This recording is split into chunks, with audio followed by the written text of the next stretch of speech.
안녕하세요. 건강을 생각하는 엄마들 헬핑맘입니다.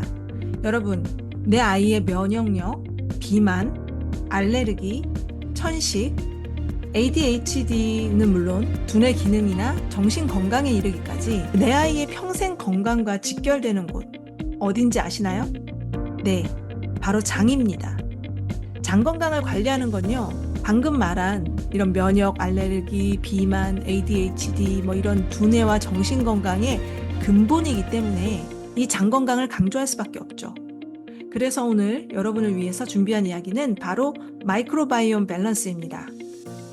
먼저 설명하기 앞서서 여러분 의학의 아버지가 누군지 아시나요? 맞아요. 바로 히포크라테스죠. 히포크라테스는 모든 질병의 근원이 바로 이 장에서부터 시작한단 말을 했었죠. 또 러시아의 노벨상 수상자인 메치니코프 들어보셨죠? 네, 옛날에 특정 유산균 제품의 이름이기도 한데요.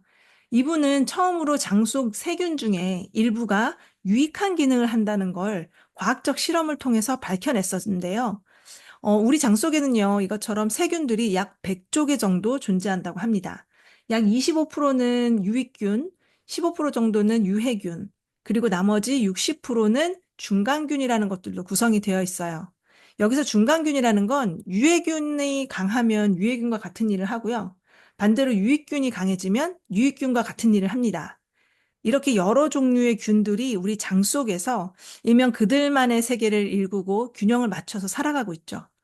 그래서 마이크로바이옴은 한마디로 미생물들의 생태계라고 할 수 있습니다. 오늘 이 정의 기억하세요. 마이크로바이옴은 미생물의 생태계다. 미생물을 의미하는 마이크로브와 이 생태계를 의미하는 바이옴이란 단어가 붙어서 마이크로바이옴이라는 개념이 나온 거죠. 자, 숲에 한번 비유해 볼게요. 꽃도 있고 풀도 있고 큰 나무도 있죠.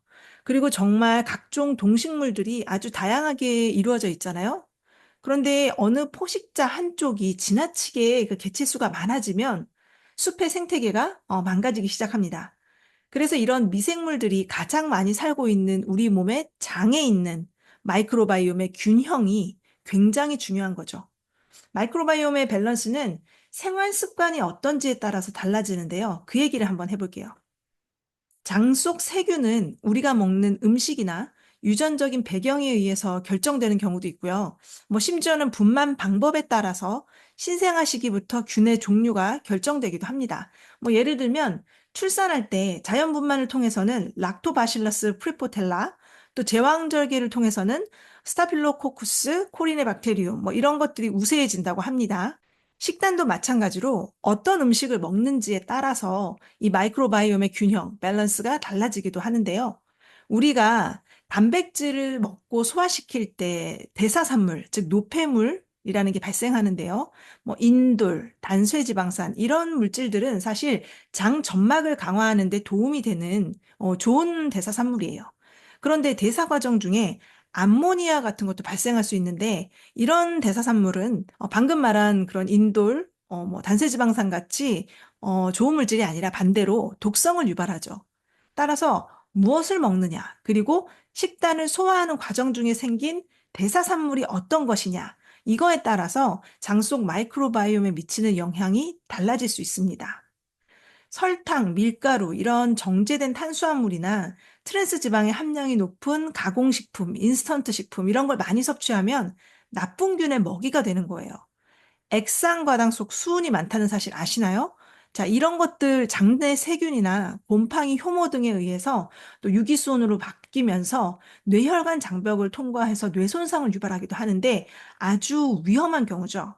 그러면 우리 생활 습관 중에 마이크로바이옴 밸런스에 영향을 주는 것들, 어떤 것들이 있을까요? 두 가지를 얘기해 볼 건데요. 먼저 많은 분들이 운동을 이야기하죠. 실제로 한 실험의 예를 들어볼게요. 럭비 선수, 그리고 비만, 이 두 사람의 마이크로바이옴 상태가 어떤지를 실험을 했는데요. 럭비를 하는 운동선수의 대변에는 약 22가지 종류의 다양한 유익균이 존재하는 반면에 비만인 사람의 대변에서는 11개 정도로 아주 적은 유익균만 발견이 되었다고 하는 거죠. 다양한 종류의 운동은 우울감을 호전시키고 또 부교감 신경을 자극해서 유익균을 증식하는 데 도움을 주기도 합니다. 그러니까 운동도 아무 운동이나 하면 안 되는 거예요. 경쟁적이고 막 스트레스를 주는 그런 운동 말고요. 굉장히 기분이 좋아지는 그런 운동을 해야 장 속 유익균의 환경에도 좋은 영향을 미칠 수가 있는 겁니다. 요즘 또 잠에 대해서도 많이 얘기들 하죠. 수면과 마이크로바이옴, 장 속 미생물 생태계, 이것 또한 관계가 있습니다. 운동에 의해서 알 수 있듯이 장과 뇌는 장뇌축이라고 해서 아주 밀접하게 연관이 돼 있는데요. 그래서 장을 제2의 뇌라고 부르기도 하는 거예요. 이 프로바이오틱스 자체가 항산화 효과, 그리고 장내에서 생산된 세로토닌 같은 아주 행복감을 주는 그런 신경화학 물질, 이런 호르몬을 더 많이 만들도록 시너지 효과를 발생시킵니다. 또 코르티졸 같은 스트레스 호르몬, 이거의 대사에도 영향을 주거든요. 실제로 특정 균주를 34명의 건강한 성인에게 약 5주 동안 넣어줬더니 뇌에 좋은 영향을 미쳐서 수면에 드는 시간, 입면 시간이라고 하죠. 이 입면 시간이 줄어들고 수면 시간 또한 늘어났다는 연구 결과도 있습니다. 장내 세균의 밸런스는 생체 리듬 유전자의 발현, 그리고 수면 시간에도 영향을 준다는 건데요. 비행기 승무원처럼 지속적인 시차를 겪는다든지 비만을 유발하는 식단을 많이 먹는 경우, 야간 근무를 하는 경우, 이처럼 생체 시계의 유전자가 결핍되는 상황 때문에 장내의 유익균의 균형이 깨질 수 있다는 주장이 있습니다. 특히 짧은 수면 시간은 스트레스 호르몬을 활성화시켜서 장 속의 유해균을 더 많이 증가시키기 때문에 잠을 잘 자야 장 속의 건강한 세균 밸런스가 유지될 수 있다는 거죠. 자, 그렇다면 우리의 장에 도움을 주는 좋은 균주, 그런 것들이 어떤 게 있는지 한번 이야기해 볼게요. 우리 한 사람 한 사람이 고유의 특성, 그리고 성격이 다르고 자라나는 게 다 다른 것처럼 프로바이오틱스도 수많은 종, 그리고 속이 존재하고요. 고유의 특성이 조금씩 다릅니다. 자, 지금부터는 그 중에서 대표적으로 매우 연구 결과가 풍부하고 또 데이터가 충분히 쌓인 면역에 도움 주는 균주 3가지에 대한 연구 결과를 설명해 드릴게요. 자, 첫 번째, 락토바실러스 아시도필러스 NCFM입니다. 자, 아시도필러스 종 중에 가장 연구가 잘 되어 있는데요. 그 전에 하나 말씀드리면 프로바이오틱스는 섭취한 후에 소화관을 지나서 장까지 도달해서 정상적인 작용을 장 속에서 할 수 있죠. 따라서 소화관을 이제 통과하는 그 과정 속에서 여러 가지 분비되는 소화 효소들로부터 살아남아서 장까지 도달하는 그 생존력이 중요한 겁니다. 자, 그런 면에서 이 락토바실러스 아시도필러스는요, 내산성, 즉 위산에 견디는 능력, 내담성, 담즙에 견디는 능력, 이런 살아나는 능력이 굉장히 강해요. 한마디로 장내 생존력이 매우 높다고 알려져 있습니다. 그 중에서 외부로부터 들어오는 유해균을 억제하고 유익균을 증가시키는 역할을 합니다. 우리 장 속의 산성 환경을 유지시켜서 유해균의 활성을 억제하는 데 도움을 준다는 연구도 있고요. 그 밖에도 설사 예방, 콜레스테롤 감소 이런 거에 도움을 주는 기전도 있는 걸로 밝혀져 있기도 합니다. 두 번째 소개할 균주, 비피도박테리움 락티스 HN019입니다. 흔히 말해서 쾌변이라고 하죠. 소화관 건강에도 영향을 주기 때문에 장의 규칙성을 호전시키는 데 도움이 된다는 연구 결과가 있습니다. 참가자 675명을 포함한 15편의 이중맹검 연구 검토 결과 트렌드 타임을 줄이는 데 있어서 HN019는 큰 치료 효과를 보였다는 결과를 통해서도 알 수 있죠. 비피도박테리움 락티스도 마찬가지로 면역 반응을 조절해서 도움을 주는 프로바이오틱스로 잘 알려져 있습니다. 특히 장세포에서 면역 반응을 조절하는 신호물질인 사이토카인을 생성하고요. 수지상 세포와 대식세포를 활성화시켜서 면역세포인 T세포와 B세포를 증식시키고 항체 생성을 자극해냅니다. 그리고 건강한 성인이면 괜찮겠지만 사실 이제 면역력 하면 우리가 외부 환경의 위험에 잘 노출되는 어린이, 노인들 더 신경을 써야 되잖아요. 그런 면에서 비피도박테리움 락티스가 이 노인과 어린이의 면역 발달에 도움을 준다는 유의미한 연구 결과가 있어서 참 흥미로운데요.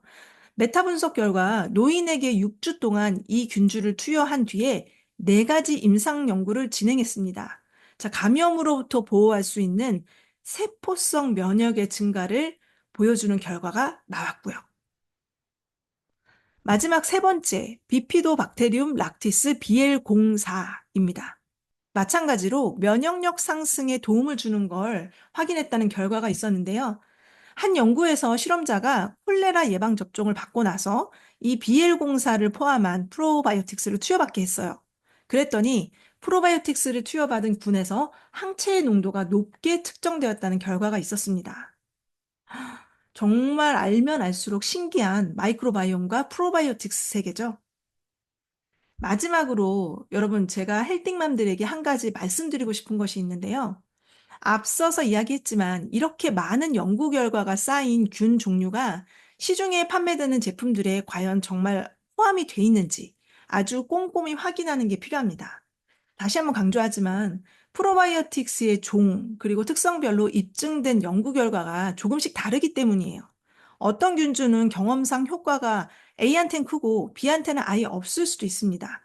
여러분과 여러분 가족의 건강한 장, 그리고 건강한 라이프를 위해서 프로바이오틱스 제품을 고르실 때는요, 과학적인 근거가 아주 충분히 입증된 소위 명품 균주가 있는지, 그리고 이런 균주의 조합이 얼마나 많이 포함되어 있는지를 꼭 확인하시길 바랍니다. 네, 그리고 또 하나 더. 아까 뭐였죠? 그쵸. 장내 도달하는 생존 균수, 생존력. 그것도 꼭 확인하시고요. 감사합니다.